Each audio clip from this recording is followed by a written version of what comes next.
Hello friends, स्वागत है आपका ICS सेट अड्डा में। तो जैसे आप लोग को पता है कि पॉलिटी का सेट चल रहा है और हमने पिछले वीडियो में 300 क्वेश्चन कंप्लीट कर लिया है। तो आज इस वीडियो में हम शुरू करेंगे क्वेश्चन नंबर 301 से। तो क्वेश्चन है, भारत के सर्वोच्च न्यायालय ने किस मामले में संभावित अधिनिर्णय के सिद्धांत को अपनाया? इसका सही आंसर होगा ऑप्शन सी, गोलकनाथ बनाम पंजाब राज्य में। नेक्स्ट क्वेश्चन है, उच्च न्यायालय के कार्यक्षेत्र में बदलाव किसके किसके किया जा सकता है? इसका सही आंसर होगा ऑप्शन ए, केवल संसद के द्वारा। यानी उच्च न्यायालय के कार्यक्षेत्र में बदलाव केवल संसद के द्वारा किया जा सकता है।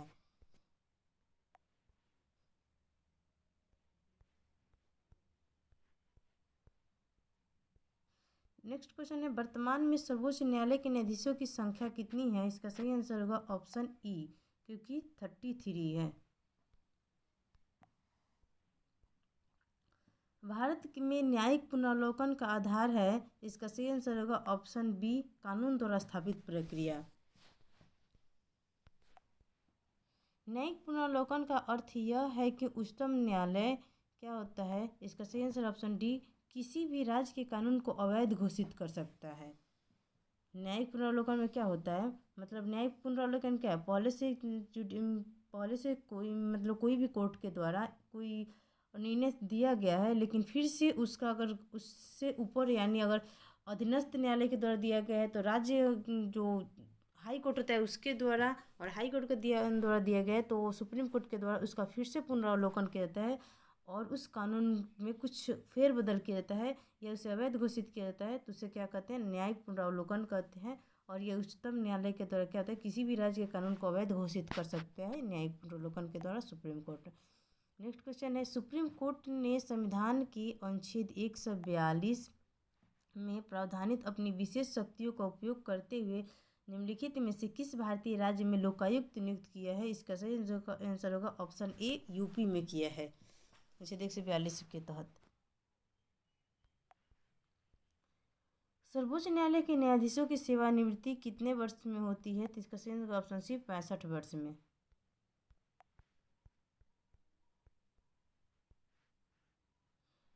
कौन सा एक सही नहीं है? निम्नलिखित में से कथन में से कौन सा सही नहीं है?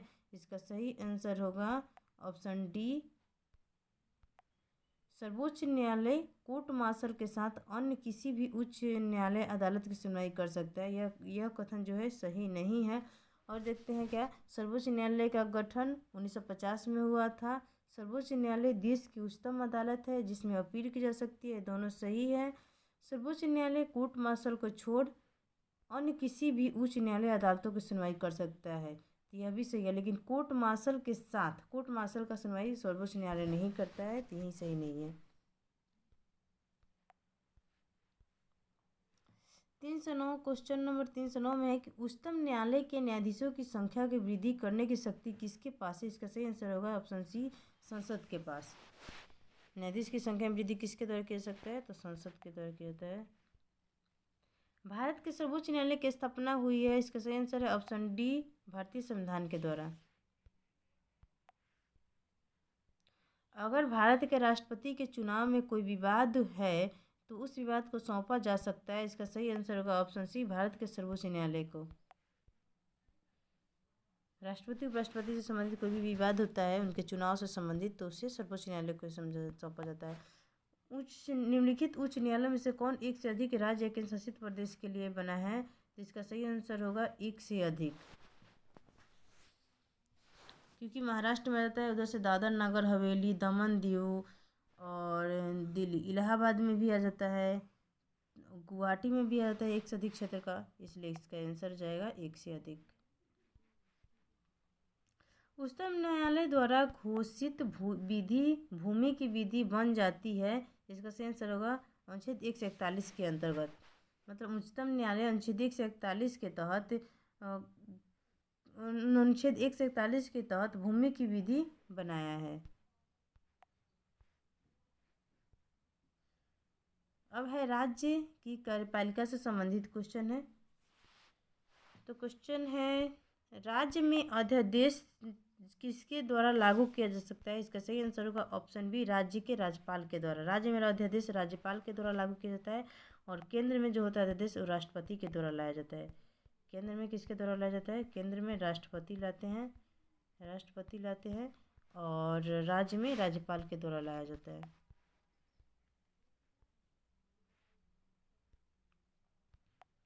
विधानसभा के दोनों सदन द्वारा बिल पास के बाद राज्यपाल के पास निम्न विकल्प होते हैं। इसका सही आंसर क्या होगा? ऑप्शन ई होगा। ऑप्शन में ई में क्या होगा आंसर? एक से अधिक होगा। तो देखते हैं क्या है। तो अगर विधानसभा के दोनों सदन के द्वारा बिल पास हो जाता है, बिल पास होने के बाद राज्यपाल के पास जाता है, तो या तो अपने अनुमति दे सकता है या अनुमति रोक सकता है, पुनर्विचार के लिए वापस भेज सकता है और बिल को राष्ट्रपति के विचार के लिए सुरक्षित रख सकता है। तो इसका तीनों आंसर होगा, चारों आंसर होगा, ये वाला नहीं होगा। वह बिल को प्रधानमंत्री के विचार के लिए सुरक्षित रख सकता है, यह गलत है। यानी राज्यपाल जो है वो अपना अनुमति दे सकता है, अनुमति रोक सकता है, विचार को वापस भेज सकता है और राष्ट्रपति के लिए सुरक्षित रख सकता है। यानी राष्ट्रपति से एक शक्ति अधिक यही है कि वह क्या करते हैं, वो राष्ट्रपति के पास इस अध्यादेश को भेज सकता है। राष्ट्रपति के पास मात्र तीन ही है कि वो भी रोक सकता है या उस पर अनुमति दे सकता है, पुनर्विचार के लिए भेज सकता है। राज्यों की विधान परिषदों का निर्माण या समाप्ति कर सकता है। विधान परिषद के निर्माण या समाप्ति कौन करता है? तो इसका सही आंसर होगा ऑप्शन सी, संसद करता है कानून के द्वारा। नेक्स्ट क्वेश्चन है, किसी राज्य में विधान परिषद की संरचना अथवा विघटन किया जा सकता है। इसका सही आंसर होगा ऑप्शन बी, केंद्रीय संसद के द्वारा। विधान परिषद की संरचना करना हो या विघटन करना हो तो केंद्रीय परिषद के द्वारा किया जाता है। भारत में राज्य विधान पालिकाओं का उच्च सदन कौन सा है? इसका सही आंसर है ऑप्शन ए, विधान पालिका परिषद। राज्य विधान पालिका का उच्च सदन होता है विधान परिषद, विधान पालिका परिषद होता है, और विधानसभा को निम्न सदन कहते हैं।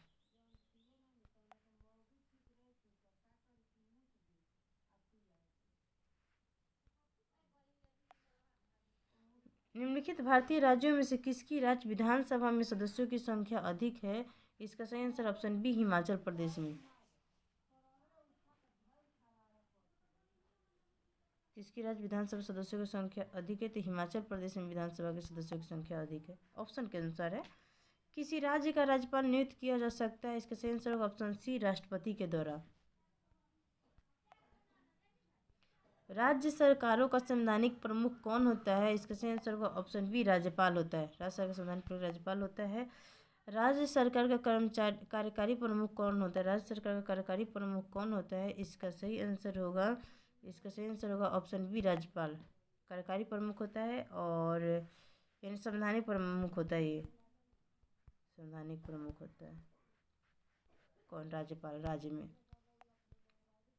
जम्मू एवं कश्मीर के राज्यपाल की नियुक्ति कौन करता है? इसका सही आंसर होगा ऑप्शन डी, भारत के राष्ट्रपति करते हैं।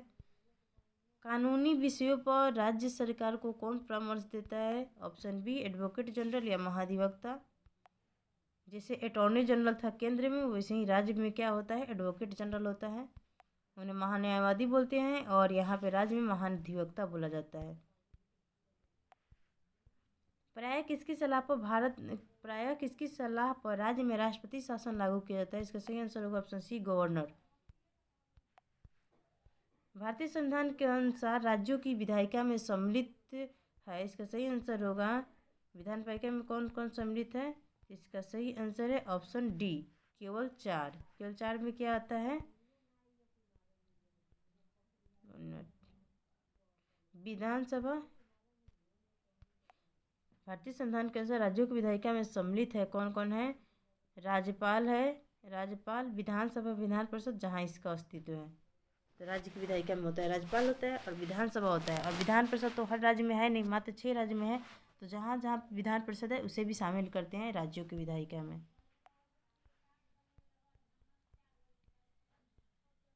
अब किस टॉपिक से संबंधित? राज्यों के उच्च न्यायालय और अधीनस्थ न्यायालय से संबंधित टॉपिक क्वेश्चन दिया गया है। तो क्वेश्चन है कि एक उच्च न्यायालय का न्यायाधीश अपना त्यागपत्र संबोधित करता है तो राष्ट्रपति को देता है। उच्च न्यायालय के कार्यक्षेत्र में बदलाव किसके द्वारा किया जाता है? इसका सही आंसर होगा केवल संसद के द्वारा। उच्च न्यायालय कार्यक्षेत्र में बदलाव संसद के द्वारा किया जाता है।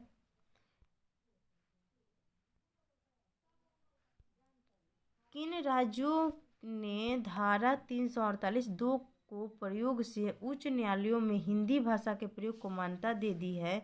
इसका सही आंसर होगा option A UP, MP, Bihar और राजस्थान ने दिया है। धारा 348(2) के प्रयोग से उच्च न्यायालय में हिंदी भाषा को के प्रयोग को मान्यता दिया है। उत्तर प्रदेश दिया है, मध्य प्रदेश दिया है, बिहार दिया है और राजस्थान दिया है। 4 राज्यों में हिंदी भाषा के प्रयोग को मान्यता दिया गया है हाईकोर्ट में। नहीं तो ऐसे इंग्लिश में हर सारे निर्णय सुनाए जाते हैं अंग्रेजी में। अब टॉपिक क्या है? टॉपिक है पंचायत, नगर पालिका, सहकारी समिति। क्वेश्चन है कि भारत में पंचायती राज व्यवस्था राजस्थान के बाद निम्नलिखित में से किस राज्य में प्रारंभ की गई थी? तो आंध्र प्रदेश में की गई थी। सबसे पहले तो राजस्थान के नागौर जिला में किया गया था। किसमें? नागौर जिला में किया गया था। उसके बाद कहाँ किया गया? तो आंध्र प्रदेश में किया गया था। राजस्थान के नागौर जिला में किया गया था पहले, सबसे पहले, उसके बाद आंध्र प्रदेश में। भारत में पंचायती राज व्यवस्था सर्वप्रथम राजस्थान और डैश में आरंभ हुई थी। इसका आंसर होगा कहाँ पे? तो option number D, Andhra Pradesh में। राजस्थान और आंध्र प्रदेश में, सबसे पहले राजस्थान में फिर आंध्र प्रदेश में किया गया था। पंचायती राज प्रथम बार प्रवर्तित किया गया, इसका सही आंसर होगा ऑप्शन डी, राजस्थान में। पंचायती राज विचारधारा की शुरुआत इनमें से किसने की? ऑप्शन बी, बलवंत राय मेहता ने की थी। विकेंद्रीकरण प्रणाली की सिफारिश किसने की? बलवंत राय मेहता ने की थी। समिति है सब।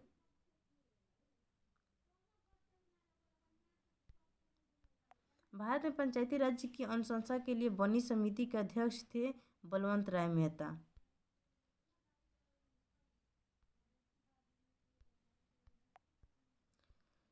सूची 1 को सूची 2 के साथ मिलाइए और सूचियों के नीचे दिए गए कूट की सहायता से उत्तर का चयन करिए। एक मिनट, तो इसको कैसे मिलाना है यहाँ पे देख लेती हूँ। क्या है इसका आंसर? हो जाएगा ऑप्शन डी। ऑप्शन डी में क्या है? 3, 1, 5, 2, 4, यानी ए का क्या होगा? 3 होगा। ए नंबर में क्या दिया गया है? नीचे करने में दिक्कत है। C.H. हनुमंता राव। C.H. हनुमंता राव का गठन कब किया गया था? तो C.H. हनुमंता राव का गठन 1984 में किया गया था। ठीक है। उसके बाद जी.बी.के. राव का गठन किया गया था। जी.बी.के. राव का गठन 1985 में किया गया था। रुक के वीडियो देख लेना है। जी.बी.के. राव का गठन 1985 में, C.बी.के. राव का गठन 1984 में। उसके बाद है अशोक मेहता समिति का गठन कब किया गया था? तो 1977 में किया गया था। अशोक मेहता समिति का गठन 1977 में किया गया था। उसके बाद है M.L. सिंधवी समिति का गठन 1986 में। और बलवंत राय मेहता समिति का गठन 1957 में किया गया था। और जी.बी.के. राव का होगा 1 नंबर ऑप्शन में है। एक बार आपको फिर से दिखा दे रहे हैं क्या है जी.बी.के. राव। C.H. हनुमंता राव का 1984 था और जी.बी.के. राव का था क्या? 1985।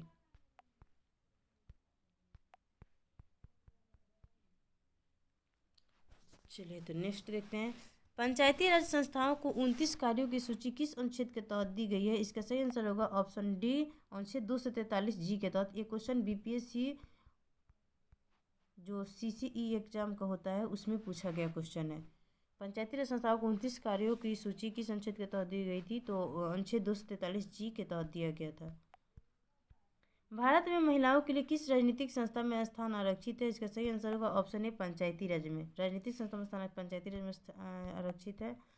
पंचायत के चुनाव कराने हेतु निर्णय कौन लेता है? इसका सही आंसर हो जाएगा ऑप्शन बी, राज्य सरकार लेता है पंचायत के चुनाव कराने के लिए निर्णय। पंचायत के चुनाव कराने हेतु निर्णय किसके द्वारा किया जाता है? ऑप्शन बी, राज्य सरकार के द्वारा। पंचायत के चुनाव कराने हेतु निर्णय तो राज्य सरकार के द्वारा किया जाता है।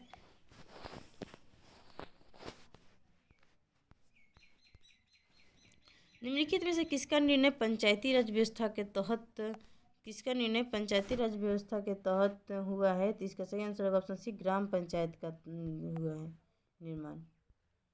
कौन सा अनुच्छेद पंचायत के गठन के लिए राज्य सरकारों को निर्देश देता है? ऑप्शन बी, अनुच्छेद 40 देता है पंचायत का गठन किसमें, और ये DPSP में कहा गया है। क्या अनुच्छेद 40 में है पंचायत के गठन के बारे में। भारतीय संविधान के निम्नलिखित अनुच्छेदों में कौन सा अनुच्छेद राज्य की सरकारों को ग्राम पंचायतों के गठन में निर्देशित करता है? अनुच्छेद 40 होगा। किस कमेटी या आयोग ने न्याय पंचायत बनाने की सिफारिश की थी? तो अशोक मेहता समिति ने दी थी न्याय पंचायत बनाने की सिफारिश। कौन सा कार्य स्थानीय स्वशासन के अधिकार क्षेत्र में नहीं आता है? इसका सही आंसर होगा ऑप्शन डी, सार्वजनिक अनुशासन का रखरखाव। स्थानीय स्वशासन के अधिकार क्षेत्र में नहीं आता है, सार्वजनिक अनुशासन का रखरखाव नहीं आता है। किस राज्य या किन राज्यों ने पंचायती राज संस्थाओं में स्त्रियों के 50% आरक्षण को वैध किया है? इसका सही आंसर होगा ऑप्शन डी, 1 2 3 4। 1 2 3 4 क्या है? एक में बिहार है, उत्तराखंड है, मध्य प्रदेश है और हिमाचल प्रदेश है। यानी सारे के सारे क्या किए हैं?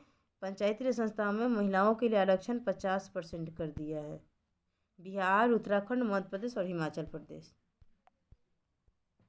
भारत में ब्लॉक स्तर पर बनी पंचायत समिति क्या है? केवल है ऑप्शन नंबर डी होगा, प्रशासनिक अधिकारी है। ब्लॉक स्तर पर बनी जो पंचायत समिति है एक प्रशासनिक अधिकारी होते हैं।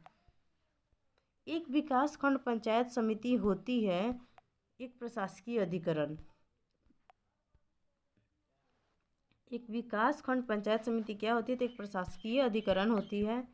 अशोक मेहता समिति ने निम्नलिखित की सिफारिश की। इसका सही आंसर होगा ऑप्शन बी, पंचायती राज की द्विस्तरीय सरकार की सिफारिश की थी अशोक मेहता समिति, और बलवंत राय मेहता समिति ने त्रिस्तरीय की थी। बलवंत राय मेहता समिति क्या की थी? त्रिस्तरीय की थी, और अशोक मेहता समिति 2 स्तरीय की थी। द्विस्तरीय किसने किया था? तो अशोक मेहता समिति ने की थी। पंचायती राज की त्रिस्तरीय प्रणाली किसमें आते हैं? तो इसका सही आंसर होगा ऑप्शन डी, ग्राम पंचायत आता है, पंचायत समिति और जिला परिषद। त्रिस्तरीय में आता है ग्राम पंचायत होता है, पंचायत समिति होता है, जिला परिषद होता है।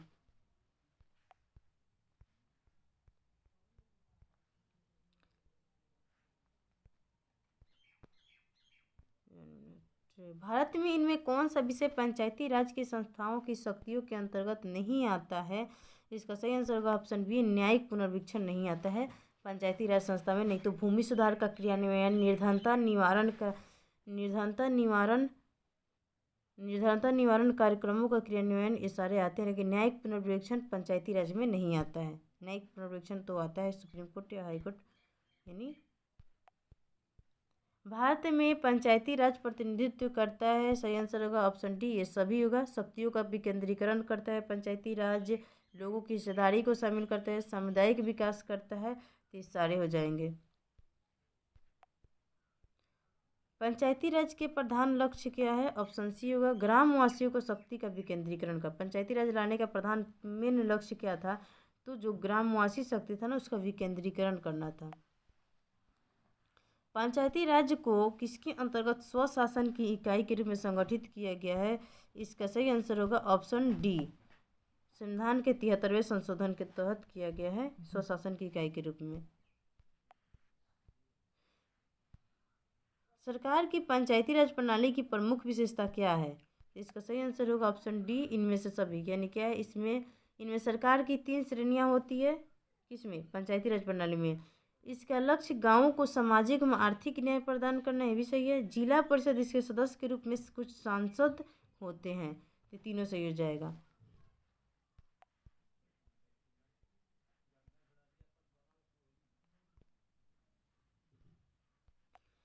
निम्न तिथियों में से किस तिथि को पंचायती राज संस्था को संविधान संविधान यानी 73वां संशोधन अधिनियम 1992 के द्वारा संवैधानिक पद दिया गया था, तो इसका सही आंसर हो जाएगा ऑप्शन ई, इनमें से कोई नहीं होगा।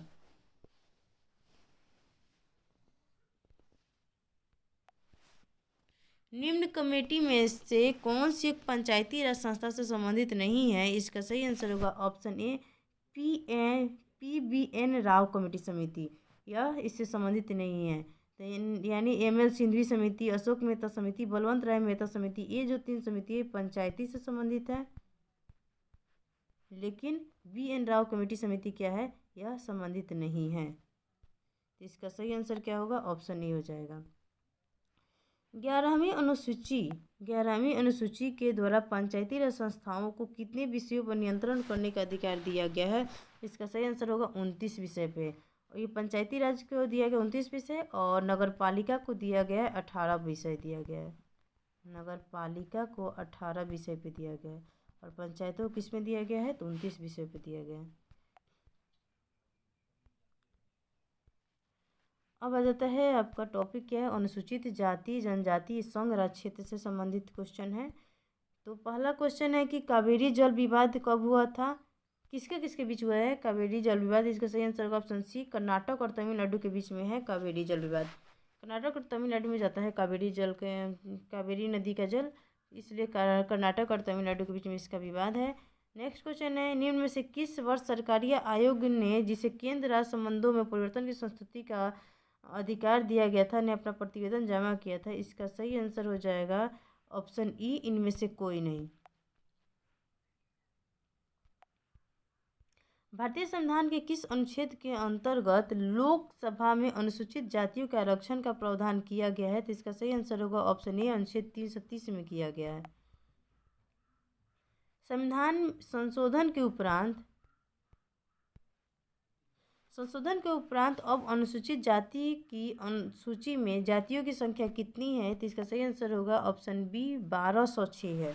अनुसूचित जाति की सूची में जातियों की संख्या कितनी है? तो 1206 जाति है अनुसूचित जाति। भारत के राष्ट्रपति को विशिष्ट केंद्र राज्य राजकोषीय संबंधों के बारे में सुझाव किसके द्वारा दिया जाता है? इसका सही आंसर होगा ऑप्शन डी, वित्त आयोग के द्वारा दिया जाता है। राष्ट्रपति को विशिष्ट केंद्र राज्य के राजकोषीय संबंधी भी सुझाव देना हो तो वित्त आयोग देता है। भारतीय संविधान के कौन सा अनुच्छेद संवैधानिक प्रावधानों में संघीय संसद या राज्य विधानपालिका द्वारा बनाए गए नियमों को प्राथमिकता प्रदान करता है? इसका सही आंसर हो जाएगा ऑप्शन सी, अनुच्छेद 245। संसद या राज्य विधानपालिका द्वारा नियम कानून बनाता है, तो क्या होता है? अनुच्छेद 245 होगा। अब आ जाता है नागरिकता से संबंधित क्वेश्चन, क्या है? सिटीजनशिप से। भारतीय संविधान का भाग 2 निम्नलिखित में से किसके बारे में उल्लेख करता है? इसका सही आंसर हो जाएगा भाग 2 में क्या है? नागरिकता है।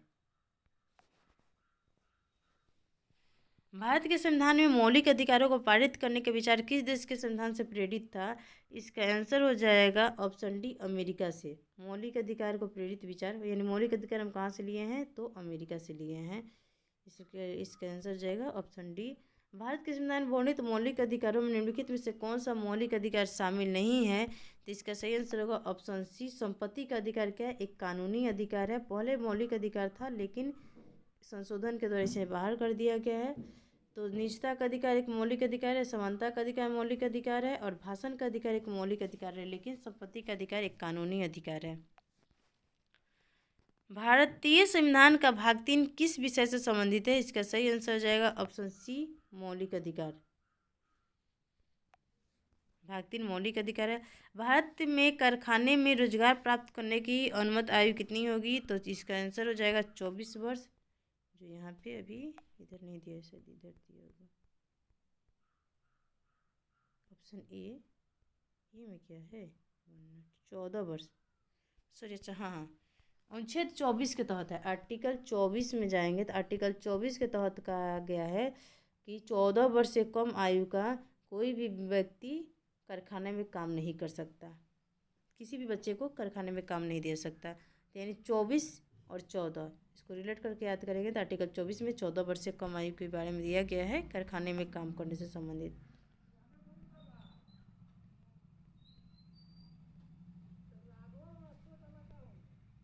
भारतीय संविधान के निम्नलिखित में से किस भाग के तहत गोपनीयता के अधिकार का उल्लेख किया गया है? तो इसका सही आंसर होगा ऑप्शन 1 भाग 3 के तहत। मौलिक अधिकार में कहा गया है गोपनीयता का अधिकार या निजता का अधिकार क्या है कि एक हमारा मौलिक अधिकार है, मौलिक अधिकार है।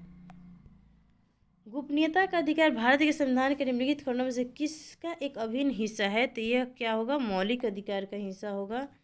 नेक्स्ट है, भारतीय संविधान का कौन सा भाग राज्यों को बच्चों, महिलाओं, अनुसूचित जाति, अनुसूचित जनजातियों के लिए विशेष प्रावधान करता है? तो इसका सही आंसर होगा ऑप्शन ए भाग 3 मौलिक अधिकार करता है। मूलभूत अधिकारों में ज़्यादातर हमारे संविधान के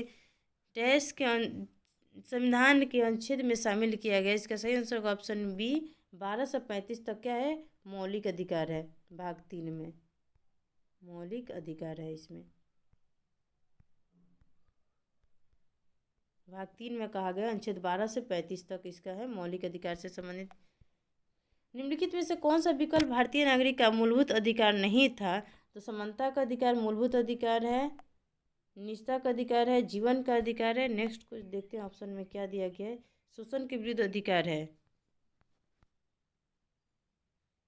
भारतीय नागरिक का मूलभूत अधिकार नहीं था, तो निजता का अधिकार नहीं था जिसे बाद में जोड़ा गया है। बाकी सारे था समानता का अधिकार, जीवन का अधिकार। क्या हो गया?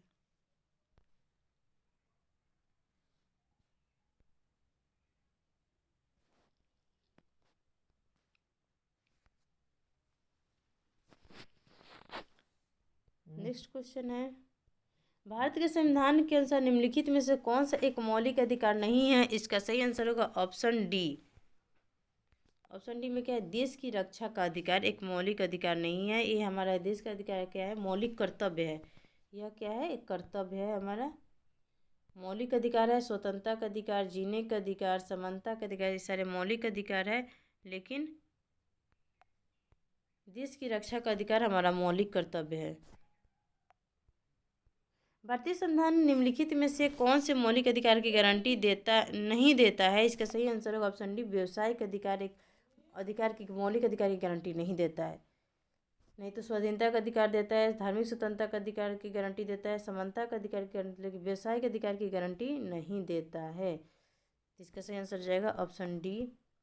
भारतीय न्यायिक प्रणाली में रेट हिबिशियस कॉर्पस क्या है? रीट है एक। हिबिशियस कॉर्पस का शाब्दिक अर्थ क्या होता है? इसका सही आंसर होगा आपको बंदी प्रत्यक्षीकरण का अधिकार प्राप्त होगा। हिबिशियस कॉर्पस का मतलब होता है जो रीट है, सुप्रीम कोर्ट के द्वारा दिया जाता है, रीट जारी किया जाता है, वो भी मूलभूत अधिकार है। 4 मूलभूत अधिकारों में से एक का चयन करें जो भारत के नागरिकों और विदेशियों के लिए उपलब्ध है। इसका सही आंसर हो जाएगा ऑप्शन डी धार्मिक मामलों का प्रबंधन करने की स्वतंत्रता। यानी लेकिन धर्म, कुल, लिंग, जाति, जन्म स्थान के आधार पर भेदभाव का अधिकार इस सिर्फ भारतीयों को प्राप्त है। सार्वजनिक रोजगार के विषय में अवसर की समानता सिर्फ भारतीयों को प्राप्त है। और उनसे भाषा, लिपि और अल्पसंख्यक संस्कृति का संरक्षण जो है 29 ये भी क्या सिर्फ भारतीय के, यानी अनुच्छेद 15, 16, 29 और 30 ये 4 अधिकार जो है सिर्फ भारतीयों को प्राप्त है। उसके अलावा जितने भी मौलिक अधिकार है उसमें सभी भारत और विदेशी सभी को प्राप्त है। जैसे क्या धार्मिक मामलों का प्रबंधन करने की स्वतंत्रता का अधिकार भारतीय नागरिक और विदेशी सभी को उपलब्ध है। तो ऑप्शन डी हो जाएगा। उस रिट का नाम बताइए जिसके तहत अदालत किसी गिरफ्तारी का तरीका या आधार विधिक और संतोषजनक न होने पर गिरफ्तार व्यक्ति को उसके सामने पेश किए जाने या मुक्त करने का आदेश देती है। इसका सही आंसर हो जाएगा ऑप्शन डी परमादेश देता है। नेक्स्ट है, अगला टॉपिक क्या है? राज्य के नीति निर्देशक तत्व यानी डीपीएसपी से संबंधित क्वेश्चन आपको मिलेगा। डीपीएसपी से संबंधित क्वेश्चन मिलेगा। तो क्वेश्चन है, राज्य के नीति निर्देशक सिद्धांतों का उल्लेख भारतीय संविधान निम्नलिखित में से किस भाग में किया गया है? तो भाग 4 में किया गया है। नीति निर्देशक तत्व कहाँ है? 36 से 51 तक है। आर्टिकल 36 से 51 तक भाग 4 में कहा गया है। भीमराव अंबेडकर द्वारा भारतीय संविधान B.R. अम्बेडकर द्वारा भारतीय संविधान के किस भाग को संविधान की अनोखी विशेषता कहा गया है? तो इसका सही आंसर होगा ऑप्शन सी, राज्य के नीति निर्देशक तत्व को संविधान की अनोखी विशेषता कहा गया है। कहें भीमराव अम्बेडकर के द्वारा कहा गया है। भारतीय संविधान का चौथा अध्याय किससे संबंधित है? तो राज्य के नीति निर्देशक तत्व से संबंधित है। भारत सरकार द्वारा अधिगृहित निम्न में से कौन सी नीति भारत के राज्य के नीति निर्देशक तत्व द्वारा निर्देशित नहीं है? इसका सही आंसर होगा ऑप्शन ए, भवन निर्माण संबंधी उपनियमों की तैयारी।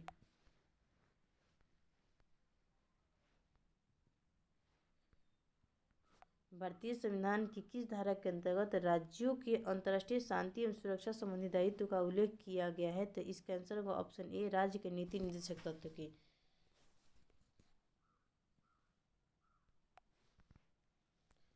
भारत के संविधान के में से समान नागरिक संहिता के प्रावधानों का उल्लेख किया गया। इसका आंसर होगा ऑप्शन बी, भाग 4 में समान नागरिक संहिता आर्टिकल 44 में है। समान सिविल सर्विस आर्टिकल 44 में क्या क्या है? समान नागरिक संहिता भाग 4 में कहा गया है नीति निर्देशक तत्व में।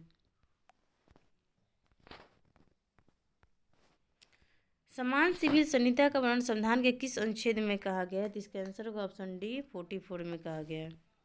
भारतीय संविधान के निम्नलिखित में से किस भाग में कार्यपालिका को न्यायपालिका से अलग किया गया है? इसका सही आंसर ऑप्शन सी, राज्य के नीति निर्देशक तत्व में किया गया है।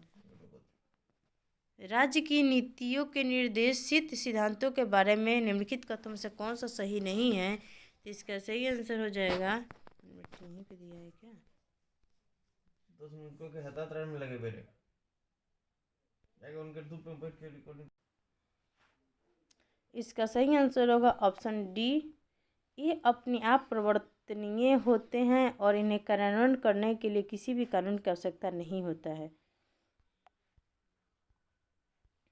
नेक्स्ट टॉपिक किसे है? तो मौलिक कर्तव्य से संबंधित क्वेश्चन है। तो क्वेश्चन देखते हैं, भारतीय संघ की कार्यपालिका का संवैधानिक प्रमुख कौन होता है? इसका आंसर होगा ऑप्शन बी, राष्ट्रपति होते हैं संवैधानिक प्रमुख। राष्ट्रपति किस समुदाय के 2 सदस्यों को लोकसभा में नामांकित कर सकता है? तो एंग्लो इंडियन को कर सकता है, जो कि अभी ख़त्म कर दिया गया है 126वें संशोधन के द्वारा 2019 में।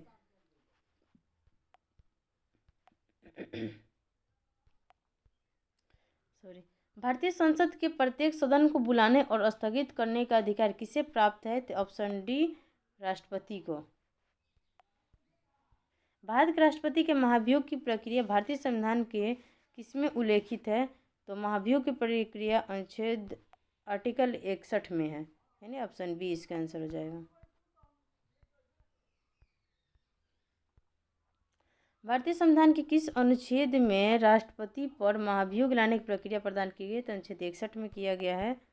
भारतीय संविधान के अनुसार निम्न में से कौन मंत्रिपरिषद का गठन नहीं करते हैं? मंत्रिपरिषद का गठन नहीं करते हैं, ऑप्शन सी होगा, स्थानीय सरकार के मंत्री नहीं करते हैं।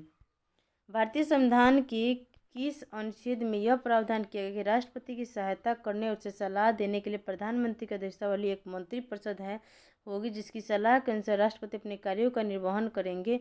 इसका सही आंसर हो जाएगा ऑप्शन सी, अनुच्छेद 74 के 1 के तहत कहा गया है।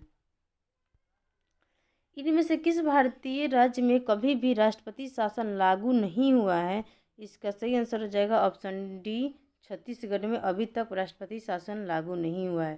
तो तमिलनाडु, झारखंड, उत्तराखंड में सभी में लागू हो चुका है, छत्तीसगढ़ में नहीं है। निम्नलिखित भारतीय राष्ट्रपतियों के नामों को उनके कार्यकाल के अनुसार आरोही क्रम में व्यवस्थित करें। तो देखते हैं इसका आंसर क्या दिया हुआ है। इसका आंसर होगा ऑप्शन डी, सबसे पहले किसका कार्यकाल था? आरोही क्रम में होता है ना, तो सबसे लास्ट से देखा जाता है। तो सबसे लास्ट में ऑप्शन के अनुसार किसका है? तो 4, ज्ञानी जैल सिंह, फिर नीलम संजीव रेड्डी, उसके बाद आएंगे 1 नंबर में किसका नाम है? फखरुद्दीन अली अहमद, तब आएंगे कौन? जाकिर हुसैन। यानी ज्ञानी जैल सिंह, नीलम संजीव रेड्डी, ज्ञानी जैल सिंह हो जाएंगे, फिर नीलम संजीव रेड्डी हो जाएंगे, उसके बाद आ जाएंगे फखरुद्दीन अली अहमद, फिर जाकिर हुसैन। राष्ट्रपति और उपराष्ट्रपति दोनों की अनुपस्थिति में भारत के राष्ट्रपति का कार्यभार कौन संभालता है? इसका सही आंसर हो जाएगा ऑप्शन ए, भारत के मुख्य न्यायाधीश। भारत के राष्ट्रपति को शपथ कौन दिलाता है? इसका सही आंसर होगा ऑप्शन सी, भारत के मुख्य न्यायाधीश दिलाते हैं। इस सेट का लास्ट क्वेश्चन है क्वेश्चन नंबर 400, यानी 400 क्वेश्चन है। भारत के पहले उपराष्ट्रपति कौन थे जिन्हें राष्ट्रपति के चुनाव में द्वितीय वरीयता मतगणना द्वारा राष्ट्रपति चुना गया? इसका सही आंसर होगा ऑप्शन बी, बीबी गिरी। तो सेट का लास्ट क्वेश्चन था। तो अभी तक हम लोग ने 400 क्वेश्चन कर लिया है। ऐसे ही वीडियो देखने के लिए हमारे चैनल को लाइक, सब्सक्राइब और शेयर ज़रूर करें। मिलते हैं नेक्स्ट वीडियो में।